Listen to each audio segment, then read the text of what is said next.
This episode contains descriptions of violence. Listener discretion is advised. Jacqueline Ross, Jackie to everyone who knew her, was 44 years old in January 2005, living in Disley, a village in Cheshire nestled on the edge of the Peak District, about 10 miles southeast of Manchester.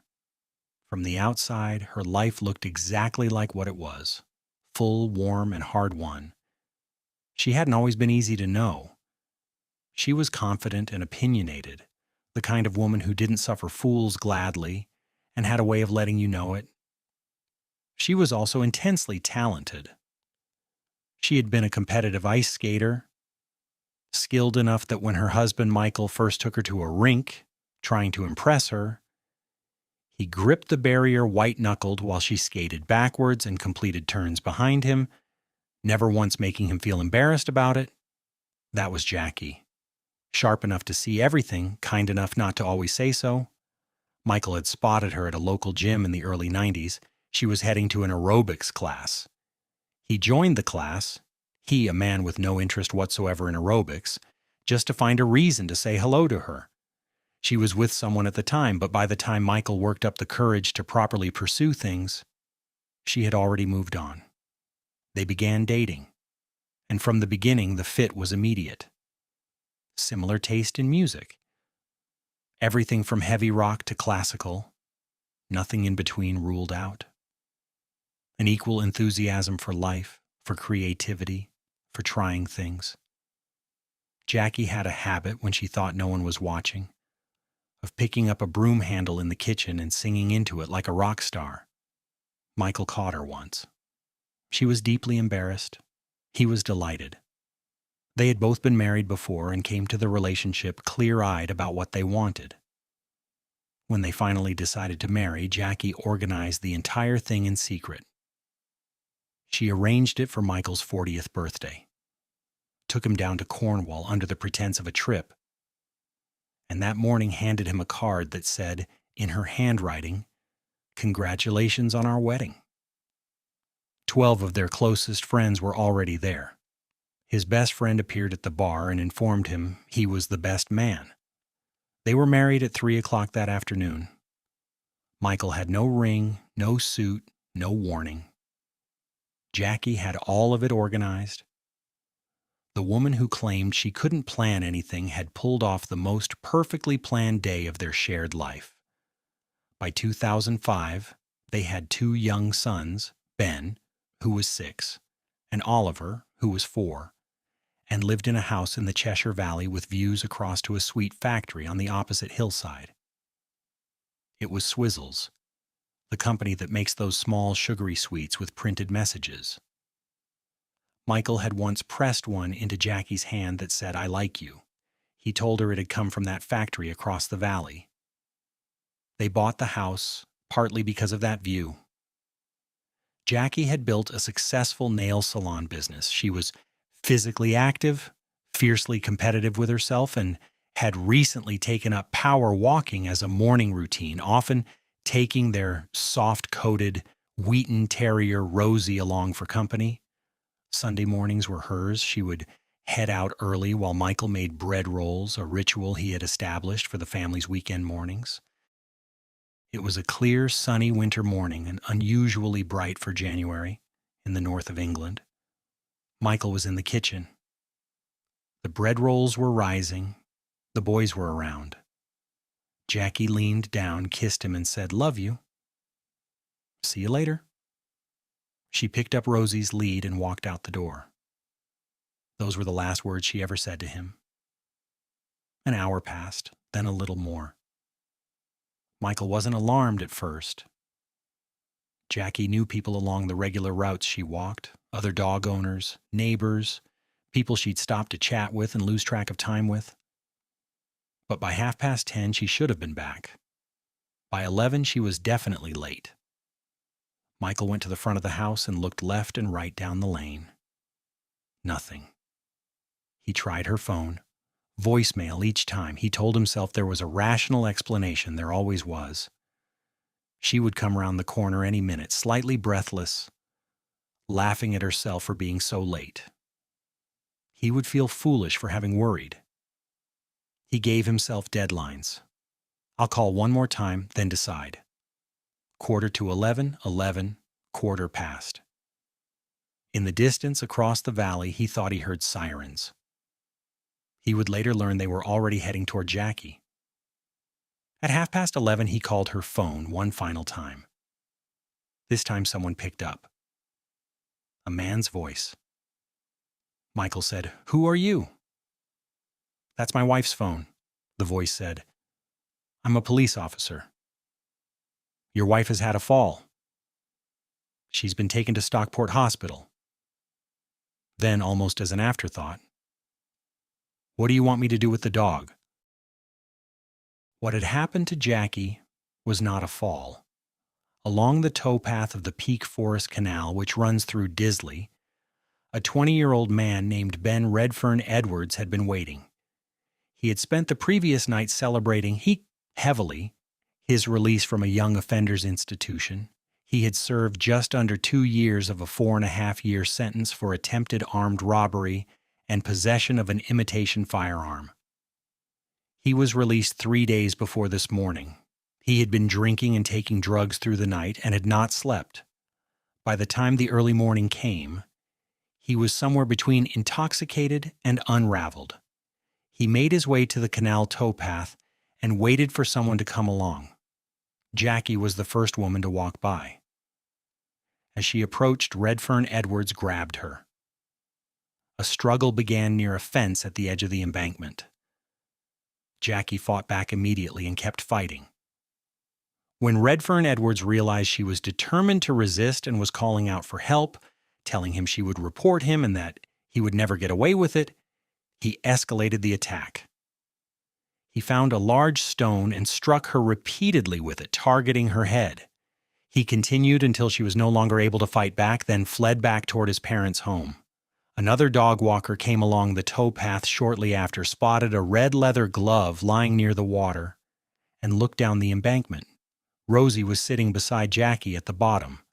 The man could see she was still alive, barely conscious, trying to speak, blood at her lips. He didn't have a mobile phone. He ran to a nearby farm and called for an ambulance and police. Jacquie was taken to Stockport Hospital, then transferred by ambulance to Hope Hospital in Salford, where the neurosurgical unit was equipped to deal with the severity of her head injuries.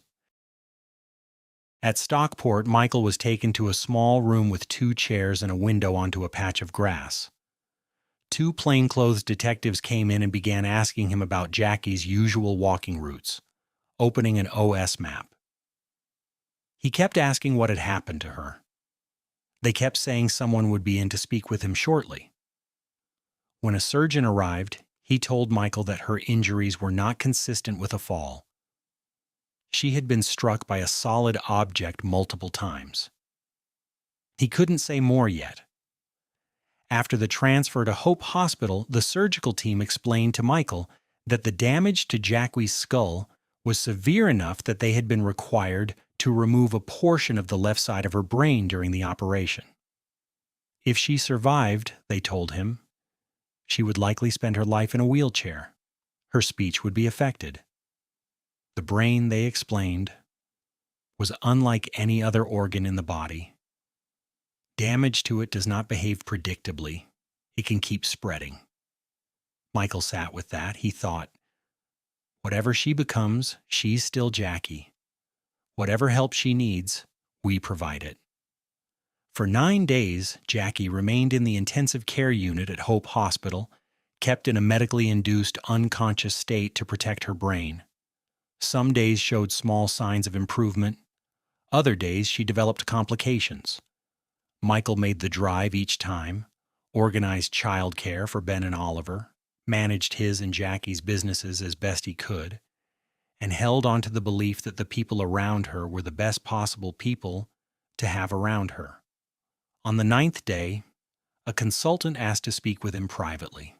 He explained as gently as he could that the damage had continued to spread. It had reached the brainstem. Jacquie was, by all clinical definition, brain dead.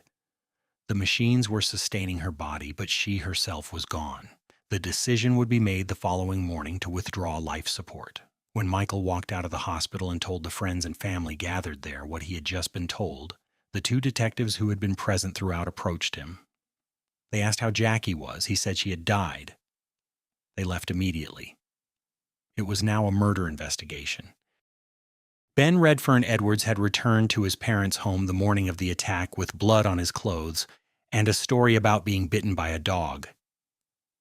He told his family that the dog had gone for him, that he had reacted instinctively and accidentally knocked a woman over the embankment, and that someone else must have attacked her afterward. His father, a former nightclub doorman, told him to remove his clothes. He put them in a bin bag, drove to the nearest public tip, and discarded them. He then arranged for his son to lie low at a friend's house. But Redfern-Edwards was known in the area, and the local community, when word spread about what had happened to a woman on the canal path, was furious. He had a reputation that went beyond his recent prison sentence. Years earlier, he had walked into a pet shop and bitten the head from a hamster. He had subjected a Chinese family in the area to sustained harassment so severe they eventually left the district entirely. He had damaged a local church. He was not someone people wanted to protect. Information came to police through exactly the channels you would not expect. The local criminal community, people who had their own reasons to avoid the police but who were disgusted enough at what had happened to a mother out walking her dog that they came forward anyway. Within days, officers knew who they were looking for. At trial, the defense attempted to maintain that Redfern-Edwards had acted in panic after the dog bit him, and that a second person must have been responsible for the fatal attack. The prosecution dismantled this methodically. Rosie had not bitten him. There was no second person. Jacquie had been struck repeatedly and deliberately, and the escalation of violence was consistent with one clear purpose: silencing a woman who had told him she would report him and that he would not escape consequences. He had made a decision. He could not face returning to prison. He had been out of custody for 3 days. The trial was held at Chester Crown Court and lasted around 11 months. Michael attended on the days he felt he could gain something from being there, supported by his police liaison officer, a woman he would later describe as one of the most genuinely helpful people in his life during that period. On November 11th, as the guilty verdict was returned, Redfern-Edwards raised a middle finger toward the Ross family seated in the gallery. As he was led down, he spat in the direction of the detectives. The judge in sentencing said, "You have deprived a young family of their mother. The consequences of their loss will be with them for life. You have shown not a shred of remorse." He noted that every psychological evaluation conducted on Redfern-Edwards suggested he was unlikely to ever adapt safely to society. He sentenced him to a minimum of 22 years, one day before what would have been Redfern-Edwards' 21st birthday, which shifted his classification from adult to juvenile for sentencing purposes. The judge made a specific and unusual ruling. All court materials, evidence, and trial records were to be preserved and made mandatory reading for any future parole board, because it was foreseeable that some board members might not yet have been born when the crime was committed. He wanted no possibility that the full weight of what had happened could be softened by the passage of time. Redfern-Edwards remains in custody as of this recording. He must be downgraded progressively through 3 prisoner categories before any parole consideration is even possible. Michael Ross's father-in-law's parents, Redfern-Edwards' grandparents, approached Michael at the court during the trial. He agreed to speak with them. They were, he said afterward, the kindest people he had encountered throughout the entire ordeal. He found himself thinking about them for a long time afterward, about how people with that much warmth and decency could have a grandchild who had done what this one did. It gave him, he said, a small measure of faith in the randomness of it all. That someone like Redfern-Edwards was not the product of his whole family. That the people around him were largely not like him. The day after Jacquie died, before the definitive tests that would formally confirm brain death had been completed, a transplant coordinator approached Michael and asked whether Jacquie had ever expressed any interest in organ donation. Michael knew immediately. Of course she would have wanted that. Because of the active murder investigation, some of her organs could not be used, but several could. A man in his early 30s with liver disease who had been close to dying received her liver. 2 others each received a kidney. Michael received letters afterward from the transplant coordinator and later from the family of the man who had received her liver. He was recovering. He had a life ahead of him that he almost certainly would not have had. 3 people were alive who might not have been. Out of such tragedy, Michael said, to me, we had 3 people who were alive. And I think that is amazing. The funeral was delayed for more than 6 weeks while both the prosecution and the defense conducted their post-mortem examinations. The defense's examination had to be repeated after a procedural problem. Michael organized the burial once it was finally possible, and then, the same day, held a memorial service at a nearby church. More than 400 people attended. He told Ben and Oliver that their mother had died on the day after the machines were switched off. He sat Ben down, 6 years old, and Ben cried. He sat Oliver down, 4 years old, and Oliver listened carefully to everything his father said about the injury to their mom's head and how she would be better now in heaven. When Michael finished, Oliver asked if he could play on the PlayStation. A family therapist Michael had called for advice the night before told him something he kept with him ever after. She said, "Talk about Jacquie constantly. Keep photographs around the house." At 4, a child can genuinely forget that he had a mother.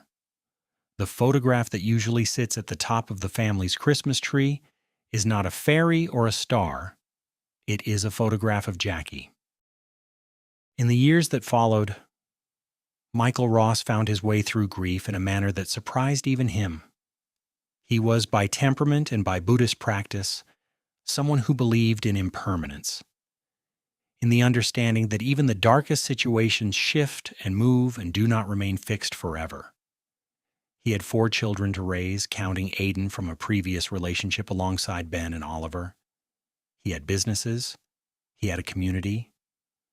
He had the peculiar experience of attending school events as the only father in a line of mothers and of watching those mothers one by one come to him in tears and finding himself in the strange position of being the one who offered comfort. He joined Widowed and Young, a UK support network for people who lose a partner at a young age. He connected with others in similar circumstances and found, as many people do in grief groups, that the simple act of being around someone who understands without explanation is more helpful than almost anything else. He eventually wrote a book. He called it Just 5 More Minutes. Named for the moment just before 11:30 on January 30th, 2005, when he had decided to give himself 5 more minutes before calling the police. The book covers the day of Jacquie's death, the hospital, the murder trial, and the slow process of rebuilding a life for his children and himself. The second half is devoted to what he describes as the positives, the things that helped, the people who came through, the practices and approaches that made it possible to get up the next day and the one after that. Michael recounted one exchange from around the time the audiobook was recorded. He was in a taxi heading to the studio in Manchester when the driver asked what he was working on. Michael explained. The driver said his wife had breast cancer and that they were all trying to come to terms with it. Michael gave the driver a copy of the book. Months later, an email arrived from the wife. She wrote to say how much it had helped her. That, Michael said, is what I wanted to do. It's not about money when you come to this. It's about trying to help people. She was 44 years old. She had built a business, raised a family, organized a surprise wedding from nothing, cheered her husband along even when his confidence in his own abilities outpaced reality. She ice skated backwards. She sang into a broom handle in the kitchen. She kissed her husband on the cheek on a Sunday morning and told him she loved him. She went out to walk her dog. Ben Redfern-Edwards had been out of prison for 3 days. He was meant to be supervised. He was not. He had served less than half his sentence for serious crimes and been released with no mechanism in place to monitor what he did with his first free days. He went to the canal towpath and waited. The conversation about what early release from custody means, particularly for people with a history of violence, it really did not begin or end with Jacquie Ross. But her name is one of the ones it deserves to carry. Her sons are grown men now. Their father raised them in a house with photographs of her on the walls, and her name spoken aloud as a matter of habit. There is a photograph of her at the top of the Christmas tree, where the fairy used to be. She is not forgotten.